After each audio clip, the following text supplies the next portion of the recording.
I'm Roy Potter, a former U.S. Army Lieutenant Colonel. Welcome to the Potter Expositor.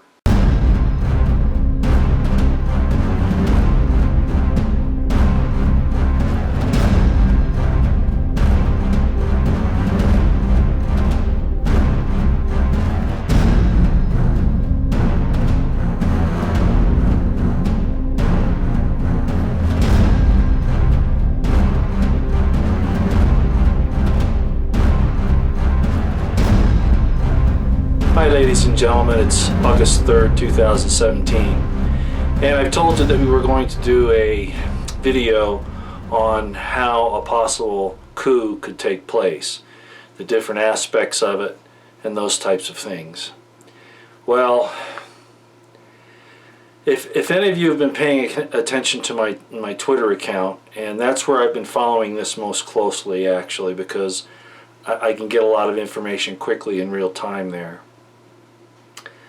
And if you've been watching my YouTube channel, you know that I've been very concerned about the developments. And we were actually in a point where we were going to start presenting the possible different courses of action of the deep state and the CIA, etc., against Trump, and present it to you. But I think things have at this point progressed to where we don't need to second guess any longer. I don't have to give you those three courses of action. Let me tell you what an intelligence estimate does. It takes the capabilities of the enemy against the American people, and Trump at this point was the deep state, CIA, the New World Order, Soros, etc. You take their capabilities and also what they have available to them in a lot of different ways, and you boil that down and you make a decision on what their possible courses of action are, and you usually select three. One is the most likely, one is the most dangerous, and one is the least likely. Then you present this information to the commander, and the commander can either choose one of those as a possible scenario that he wants to make a plan to counter, which will eventually end up into an op order, for instance, or if there's already an op order, and these things are fluid, they can change. The commander can take, say, a couple of elements out of course of action 1 and maybe an element out of course of action 3 and say, okay, this is what I see as being the most likely, and this is how we're going to counter it, and then give his commander's intent on how to go about doing that. Well, it's kind of moot at this point, because one of the scenario that we decided, that actually not all of us had decided on it, but it was the consensus, the most likely was going to be, very interestingly, similar to the movie 7 Days in May, because so many Americans know that the assassination of John F. Kennedy wasn't, outside of the government, that really the government was behind it, some aspect of it, most likely the CIA, of course. And that the American people probably wouldn't stand for that at this point, an assassination, no matter how they orchestrated it, blame it on the North Koreans or whatever. But the idea would be, and we've been watching this progress all along, where Trump keeps getting more and more isolated.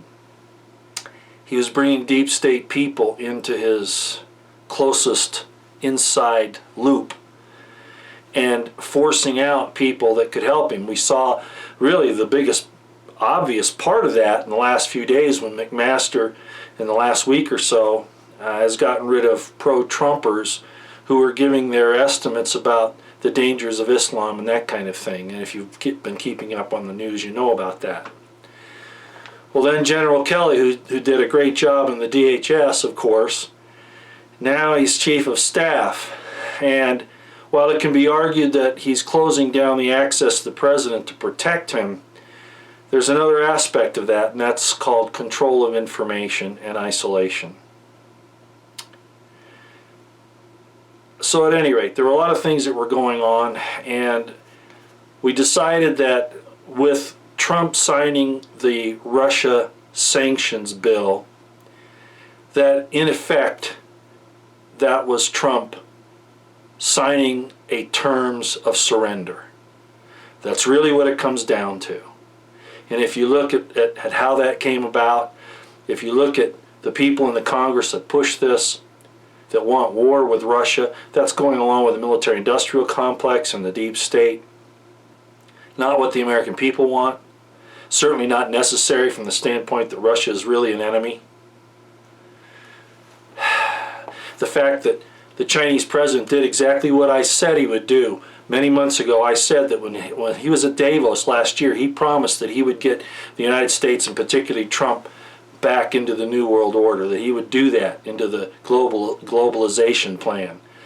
And he basically fed Trump information he would help him with North Korea and then dropped it at the last minute. So everything that we've been talking about, how Trump would be played, has happened.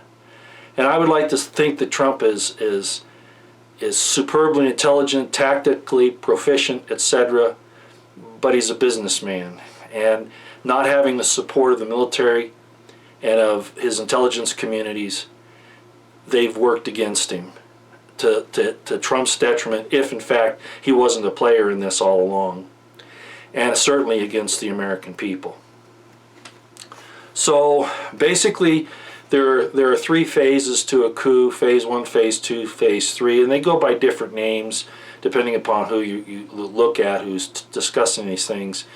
But basically phase 1 is the condition where, you know, they start the info campaign to demonize, and a good way, the targets, and the good way to look at this is what happened in Ukraine. And I've put some things down in the description box below that you can look at, because we really don't have time to cover all that here. I'm already almost up. Then we have phase 1 and phase 2. And right now we're pretty much in phase 2. I'm afraid that we're about ready to go into phase 3, which is the transition phase. Like I said, the signing of the Russian sanctions bill was in effect a terms of surrender by Trump, and he says he signed it even though it had some very bad parts to it. Well, he shouldn't have done it. But so I'm not going to have a mechanics of how this coup is taking place. You're watching it happen now, and it's mostly over the heads of the American people, and there's no sense in me going to any detail for the few people that I have to talk to. I have given you the links below to look at. Suffice it to say that I'm very worried about Trump and his family. If Trump was not involved in this entire thing, this entire situation to fool us into complacency, he's in very great danger, and I feel really, really bad for his wife Melania, his kids, his grandkids, everybody. So much so that I can almost not contain it. And himself too. And I'll just say this much from this point on, and then I'll close. Again, I don't know if I'm going to do any more videos, because really we're at that point now. What's going to happen? What are people going to do?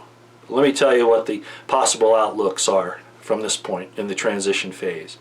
We already have people who have taken over the power in the White House: McMaster, Kelly, and Mattis, and certainly they have ties to the CIA.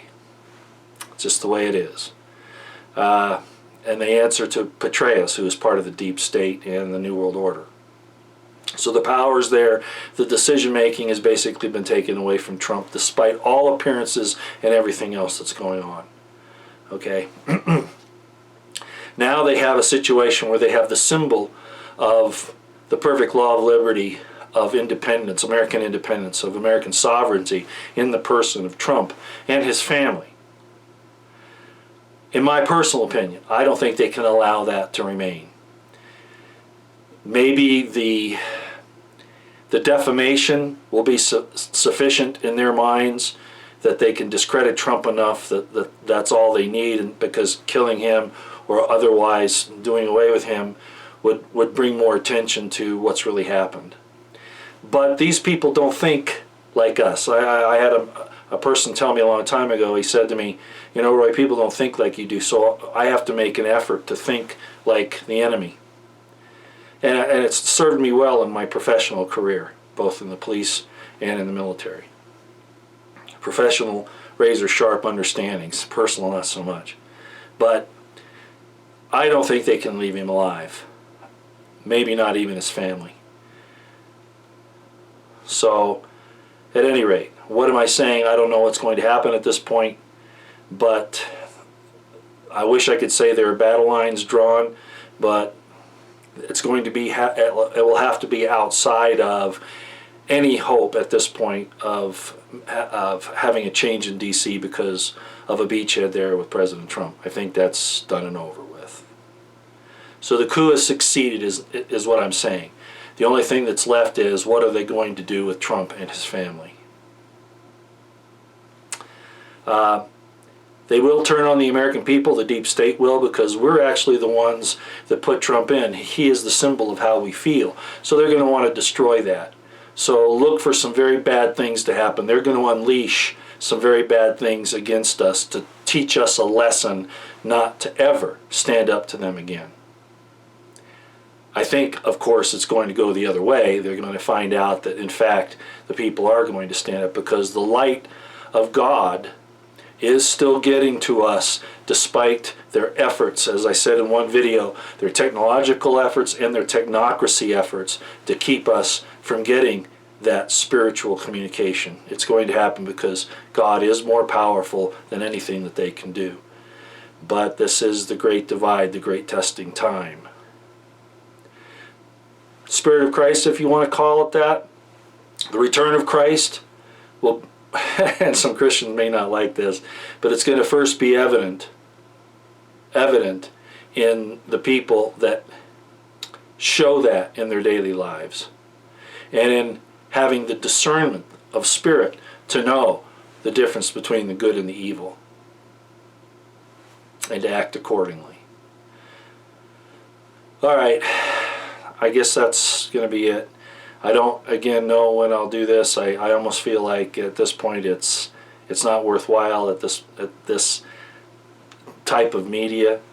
But, you know, I've said that before. I'm going to give it a few days and we'll see what happens. But make your preparations. Like I said in one of the last videos, have at least 2 weeks of provisions to get you through a troubled time. And know where you stand with the deep state. A lot of people are going to be harassed by them rather quickly, I think. All right. You wonder why I'm wearing, you know, black, gray, black? It's a mourning time, because I was really hoping that this would work. You know, a lot of Christians were saying, and myself included, that Trump was a chance for us, but I don't think that the country has repented enough in order to receive that blessing. There was a guy by the name of Clement. Some of you might know. He's very well known by Trey Smith on God in a Nutshell. And he made a prophecy about Trump coming through. But there was another part of what he said that alerted me that there might be a problem. That was when he said that Bill Gates would provide the economic power to bring the United States out of its slump. That was counter. That was kind of like, okay, that's a problem for me. So I realized that there might be a little bit more or less, depending upon how you look at it, about these prophecies about Trump. This was on Trump's shoulders to either take it and run with it completely or not. And apparently he's decided not. Enough for today. Hope I didn't shatter any dreams. We have to look at this realistically, as I've said all along. The rhetoric that we were hearing did not match what I saw going on the ground. And intelligence officers must do that. Even though it's unpopular, a lot of people want to just, you know, Trump, you know, and all of that, but not look at the reality. So Mike Cernovich had it right, and I think we need to pay attention to what he's saying at this point. Not that we can turn things around, but we have to understand the enemy. Okay, out here.